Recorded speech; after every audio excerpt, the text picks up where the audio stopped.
On the grounds of the Catholic University of America in Washington, Ethiopian religious manuscripts are coming to life.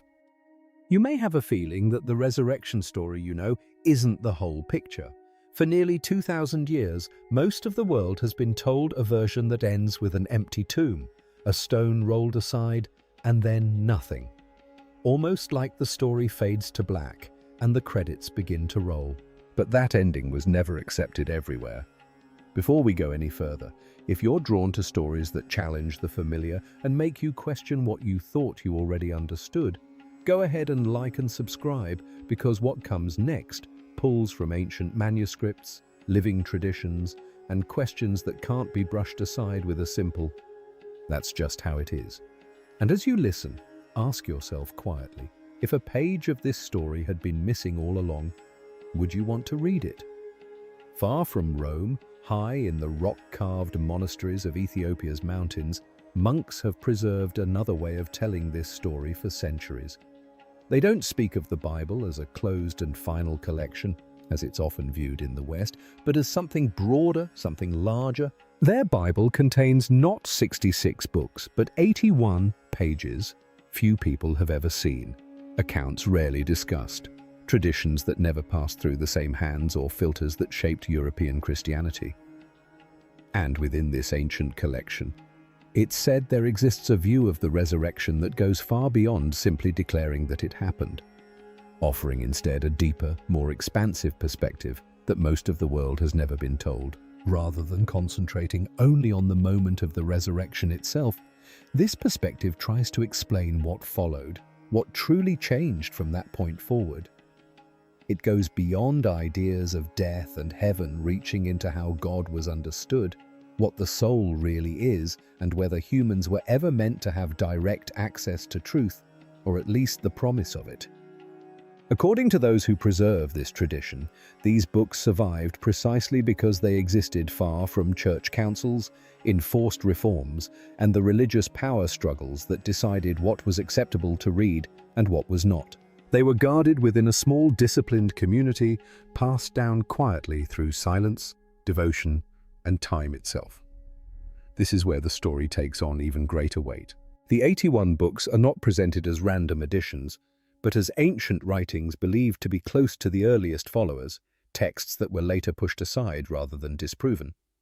In the Christian West, certain names came to mark the edges of belief: Enoch, Jubilees, Maccabees. For centuries, many Western scholars treated them as symbolic, secondary, or even mythical. Yet, in Ethiopia, these texts never disappeared. They lived on through language, worship, and collective memory.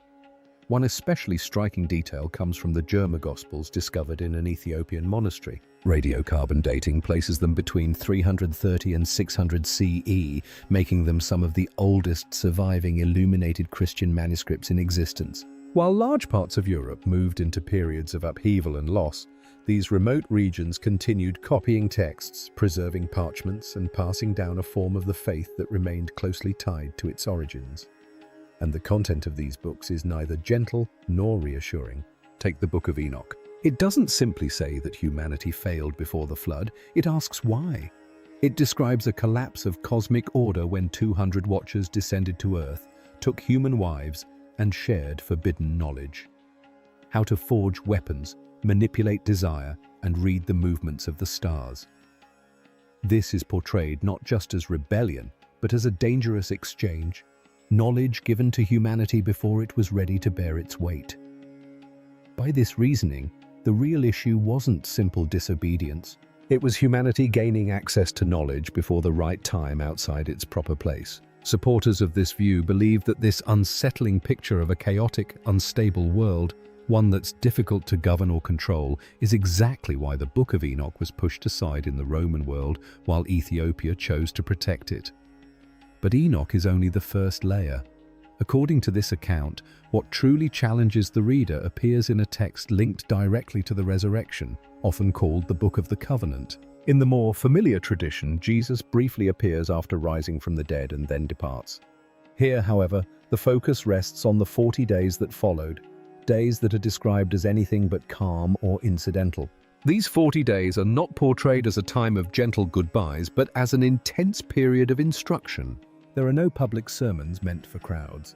Instead, there is teaching, not comforting parables, but explanations about the nature of reality, the structure of creation, vibrations and forces unseen, and a final struggle not fought with weapons or armies, but with understanding itself. For the scholars and sages who hold this tradition, the difference between a Bible of 81 books and one of 66 is far more than a numerical detail. The larger collection represents a harder, more demanding path, while the shorter canon reflects a version shaped for wider acceptance. From this viewpoint, the Bible most people know is not false, but incomplete, not wrong, but edited. But as some of these long hidden texts are now being translated and shared, it feels as though something sealed away for centuries has been unlocked. They read less like polished stories meant to comfort, and more like raw archives left unfinished. And if tales of giants and fallen angels already challenge the imagination, one question remains: what impact would the words attributed to Jesus during those 40 days have? Words barely mentioned in the Gospels, most people know. According to this narrative, it is during those days that the message itself takes a darker, deeper, and more demanding turn. The risen Christ gathers his followers not just to reassure them, but to ready them. What unfolds is the description of a spiritual conflict.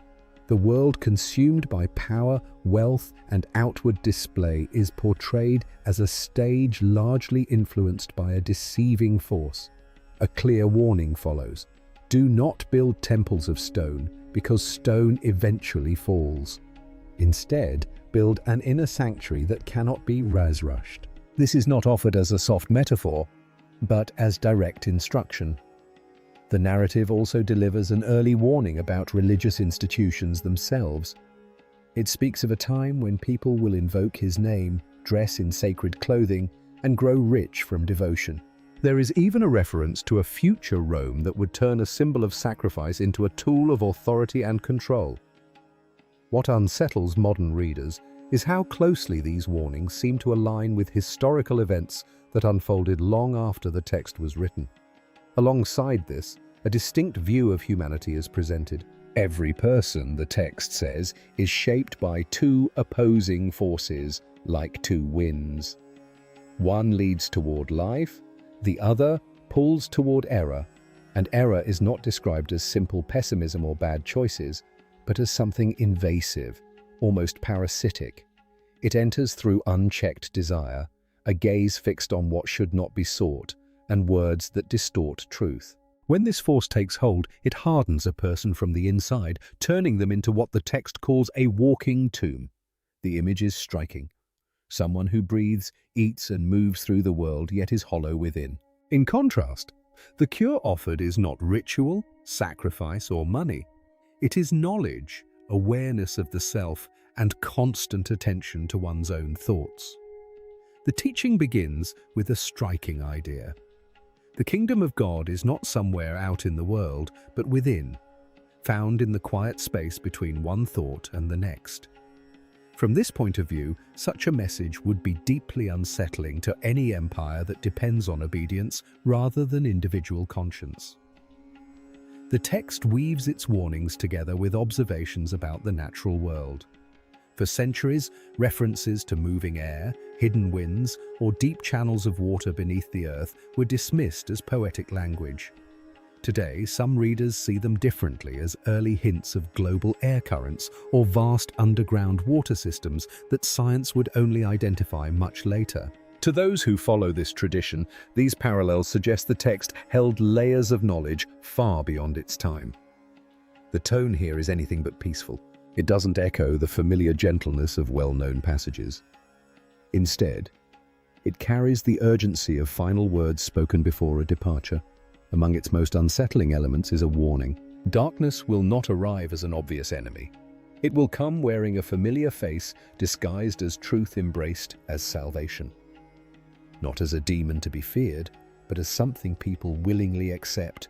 Alongside this warning is mention of a practice reserved for only a few: a disciplined method combining controlled breathing and focused attention. It closely resembles techniques now linked to Eastern spiritual traditions.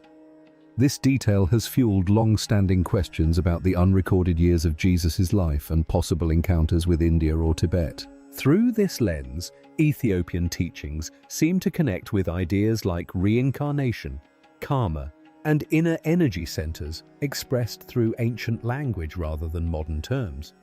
And yet another question follows. If such power truly existed, where is the evidence? According to this tradition, the answer isn't written in any book. It is said to exist in a specific place, small, remote, and carefully guided, so secluded that reaching it is nearly impossible. To understand this forbidden place, we first need to understand Ethiopia and something that, for its people, is not a distant myth, but a living reality, the Ark of the Covenant. In Western films and novels, the Ark is often portrayed as lost forever or buried somewhere in the deserts of Egypt. In Ethiopia, that idea is firmly rejected. There it is widely believed that the Ark still exists, kept within a special church in the ancient city of Aksum, the Church of Our Lady Mary of Zion. This belief is not treated as folklore or legend. It is a foundation of Ethiopia's religious faith and national identity. According to tradition, the story begins with the Queen of Sheba. She is said to have journeyed to Jerusalem, met King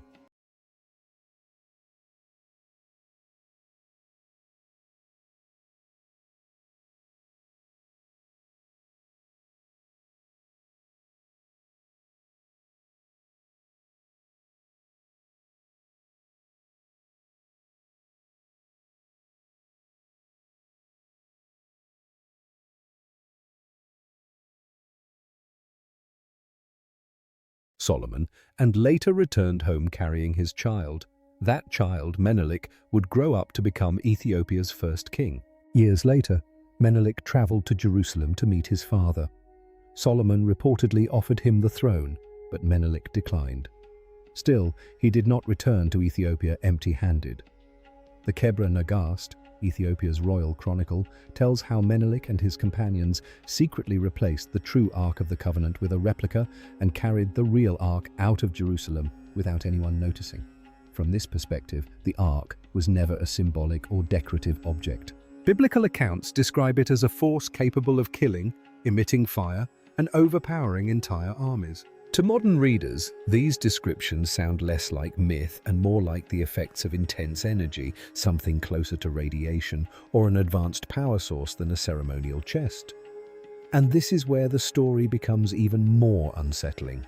According to this tradition, the Ark is never left unguarded. It is entrusted to a single keeper, a man who devotes the rest of his life to protecting it and is never allowed to leave the sacred grounds again. Accounts from visitors describe these guardians as often losing their eyesight, their skin taking on a yellow tone, and their lives ending far too early. It's hard to explain how a simple wooden object could cause such effects unless it isn't simply wood at all. Some believe the Ark was an ancient form of technology. Others see it as a communication device from a time before organized religion as we know it. Whatever its true nature, Ethiopia has guided it for nearly 3,000 years. And there is another fact that many find impossible to ignore. Ethiopia is the only African nation that was never permanently colonized. When Italy attempted to conquer the country in the late 19th century, the Ethiopian forces achieved a stunning and unexpected victory at the Battle of Adwa. To some, this was nothing short of a miracle. To others, it suggests that something unseen may have influenced the outcome of the battle. There are also claims that European secret societies knew of these stories. The Knights Templar, for example, are said to have traveled to Ethiopia in the 11th century in search of the Ark itself. Even today, symbols associated with them can be found carved into the walls of Ethiopia's rock-hewn churches. For them, the so-called Holy Grail was never a cup. It was a bloodline, and the Ark would be undeniable proof of that lineage. Traveling south from Aksum, history quite literally emerges from stone. In Libella, the churches were not constructed by stacking stones, but by carving straight down into the earth. Entire cathedrals, complete with windows, pillars, corridors, and drainage systems, were shaped from a single mass of volcanic rock. Everything you see is part of the same stone. According to tradition, these structures were completed in just 24 years, a timeline many modern engineers find nearly impossible using conventional tools. Local legends say the people worked during the day, while angels continued the construction at night using glowing instruments known as light tools. Even today, the precision of these churches raises questions. The Church of St. George, carved in the shape of a perfect cross, and the intricate drainage system that has survived centuries of rainfall still defy simple explanation. Beneath the surface, dark tunnels force those training for the priesthood to move forward without sight, guided only by touch and sacred chants, a symbolic passage through darkness before reaching the light. Modern scans have revealed hidden chambers beneath the complex, sealed away for centuries. Some believe ancient manuscripts are stored there. Others speak of artifacts, possibly even the tools used to accomplish what seems impossible. Every element of this story echoes the same theme. One must pass through shadow to find illumination. As the story deepens, the focus begins to shift. It's no longer only about ancient texts, impossible architecture, or sacred objects. It becomes about people, about families, about bloodlines. In the most familiar Western tradition, Jesus is portrayed as a solitary figure. No wife, no children, no descendants. His story appears to end definitively at the cross, but in the East, and especially in Ethiopia, this idea feels incomplete. Their family is not a side note, it is the foundation of everything. Ethiopia's Solomonic dynasty did not rule for a handful of generations, but for nearly 3,000 years. According to tradition, every emperor in this line claimed direct descent from King Solomon and by extension from the House of David. The final ruler, Haile Selassie, was regarded as the 225th monarch in this unbroken lineage and bore the title the Conquering Lion of the tribe of Judah. For many, this was not poetic symbolism, but a literal statement of ancestry. If this claim is taken seriously, the story becomes far more complex than the familiar version. The Gospels state that Mary herself belonged to the house of David. If both lineages trace back to the same origin, then these were not distant strangers separated by continents, but branches of the same extended family. This helps explain why centuries later, the Rastafari movement would view Haile Selassie as a messianic figure tied to end-time prophecies. Selassie never declared himself divine, but he clearly understood the weight and meaning of his heritage. In time, science added an unexpected layer to the story. Genetic research has revealed that parts of the Ethiopian population carry ancient markers linked to the Levant, regions we now associate with Israel and Syria, dating back roughly 3,000 years. This suggests that actual migrations took place, not just legends passed down through oral tradition. The connection between Jerusalem and Ethiopia may therefore be not only symbolic but human and biological as well. This also sheds light on why Ethiopian Christianity is so distinct. It preserves practices closely associated with ancient Judaism, dietary laws, circumcision on the 8th day, and observance of the Sabbath, all existing alongside Christian belief without contradiction. What seems to have survived here is a form of spirituality that predates Rome's later reforms and restructuring. From this perspective, it was not a conversion, but a continuation. These traditions were not adopted later. They were seen as part of the faith from the very beginning. And this is where one of the most controversial ideas in the entire story begins to surface. Some ancient texts and traditions suggest that Jesus may not have died on the cross at all. If that were true, then the lands connected to his own family would have been among the safest places for him to vanish from public history. In the most remote highlands of Ethiopia, stories are still told of a teacher who came from the north, a healer, a man of peace, known simply as the righteous teacher. The stories never name him as Jesus, but the parallels are difficult to dismiss. This leads to a troubling question. What if the Western search has always been aimed in the wrong direction? What if the greatest influence didn't remain in Galilee but continued in Africa? Ethiopian monks express this idea in a simple phrase: the West has the water, but we have the well. And according to their tradition, none of this unfolds suddenly. For centuries, these writings were hidden away in mountain monasteries, wrapped in goat skin, guarded by people who would rather die than surrender them. They survived insects, invasions, collapsing empires, and long ages of silence. And then, almost without warning, that silence began to break. In recent years, unofficial translations have surfaced. Fragments began spreading online so quickly that even scholars struggled to keep up. On digital platforms, algorithms now place these ideas beside entertainment and daily news, seen by millions not as a shocking revelation, but as something ordinary, almost incidental. The most radical interpretations go even further.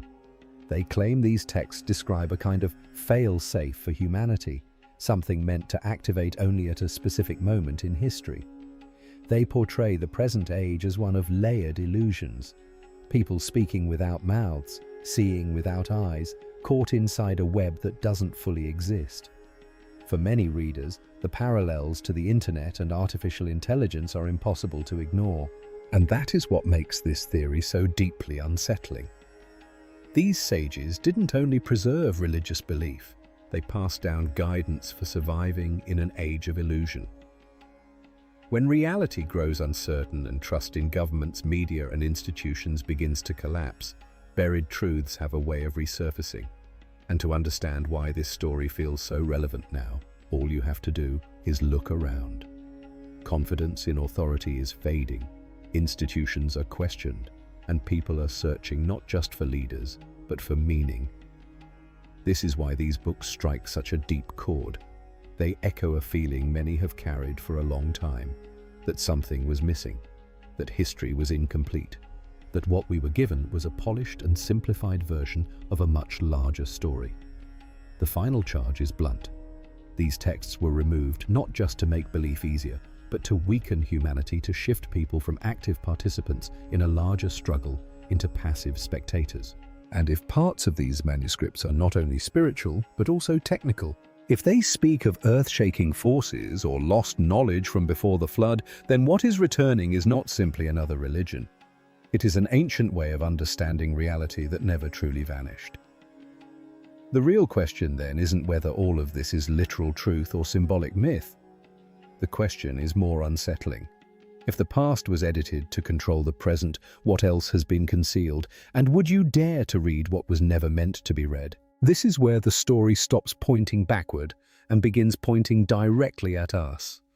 Ethiopian traditions place such strong emphasis on inner awareness, mastery of the mind, and refusing to surrender spiritual authority because, according to them, the greatest battlefield is not external. It exists within each person, not in armies or borders, but in attention, thought, and perception itself. These texts describe how confusion multiplies over centuries. Truth does not vanish. It becomes buried beneath layers of noise, endless voices, constant information, conflicting messages, overwhelming content, and widespread misunderstanding. In that context, the warning about darkness suddenly makes sense. It doesn't arrive as open hostility, but as imitation, copying truth, disguising itself as a solution while draining the original meaning away.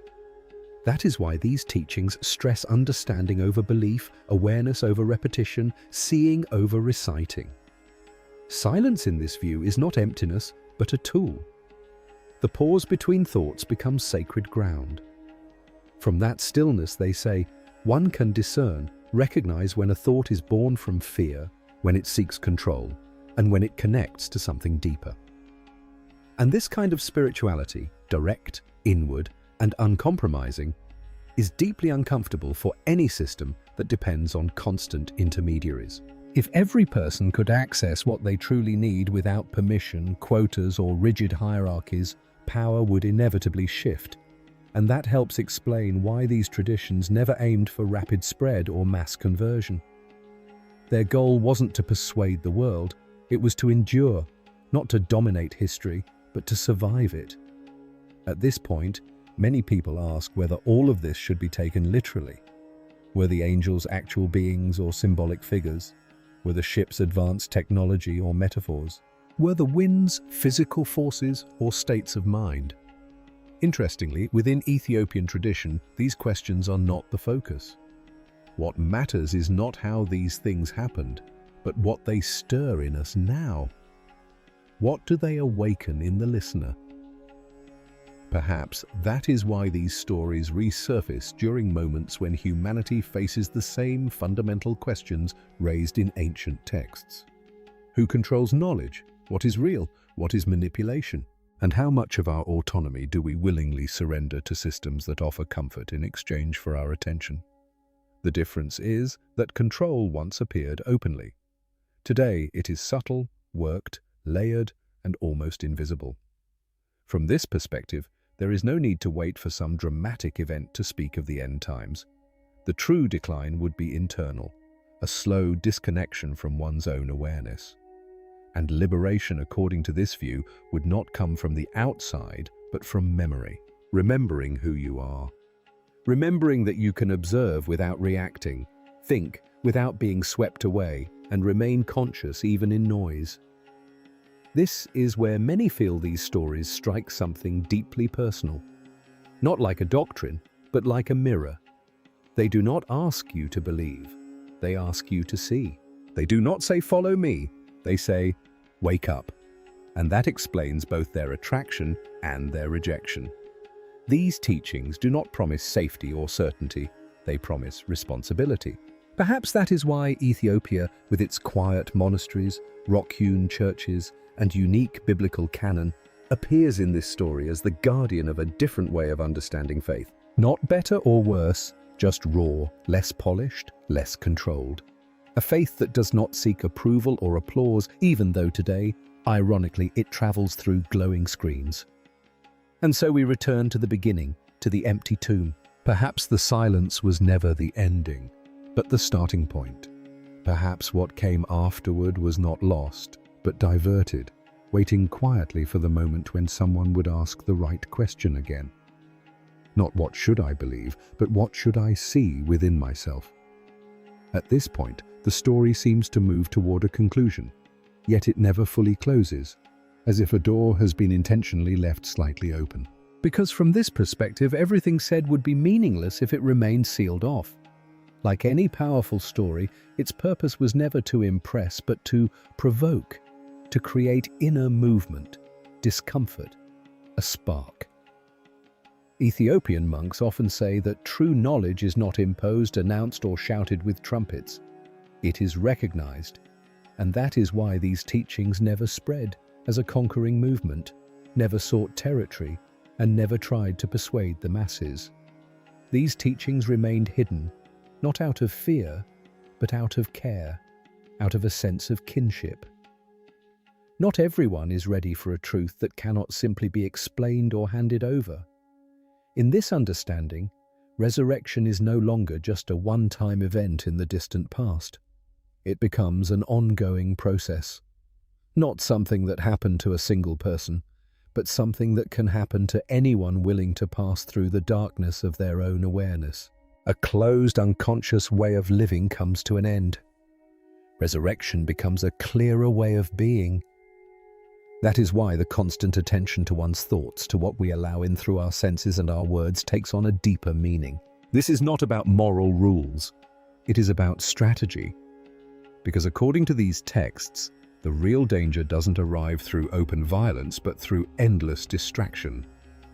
When the mind is overloaded, everything feels urgent.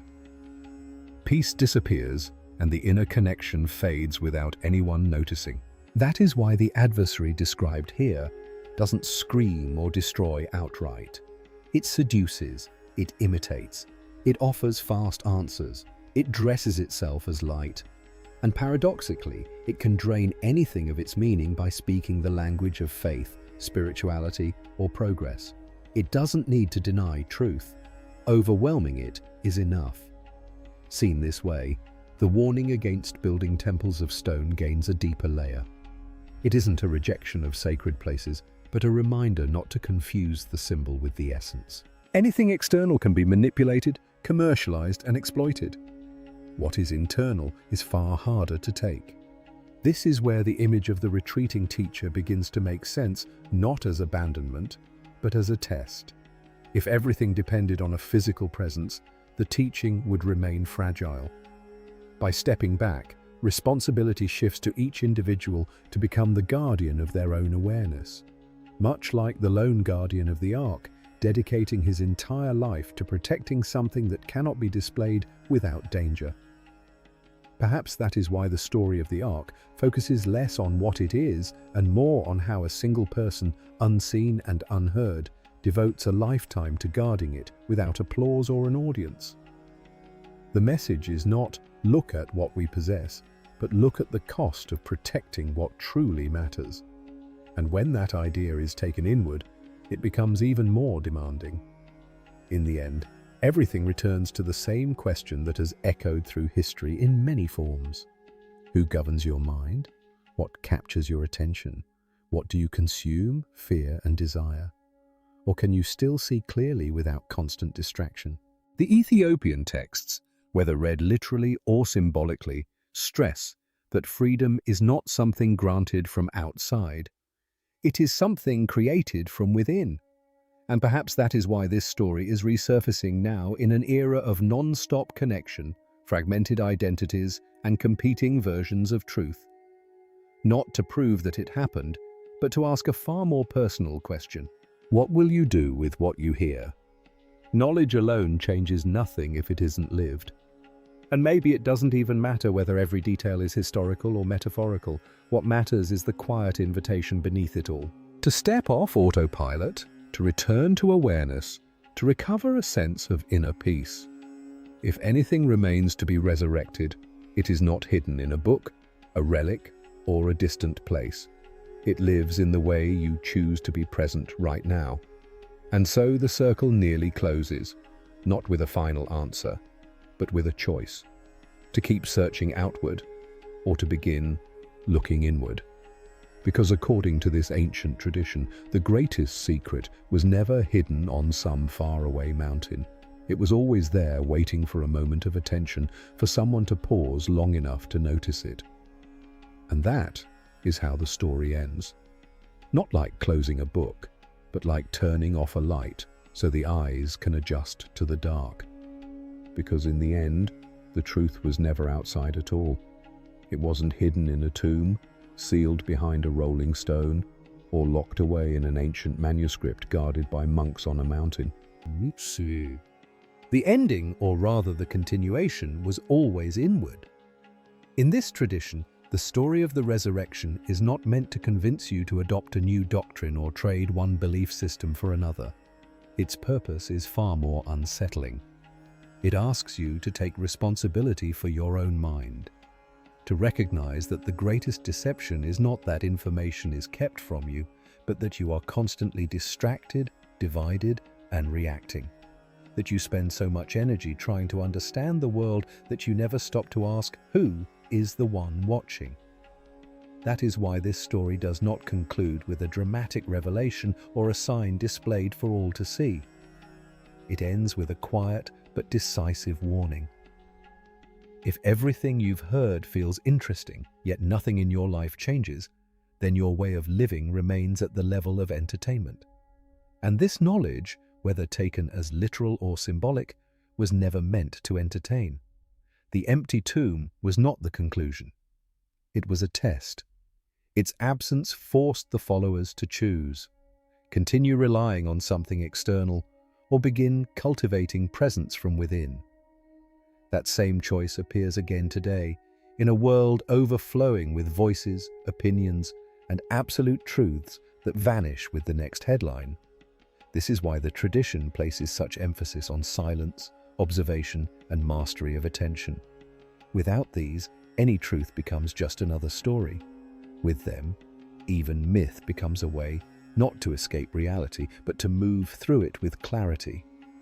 In the end, it doesn't matter whether you believe in the Ark, the visionaries, the hidden manuscripts, or the churches said to be built by angels.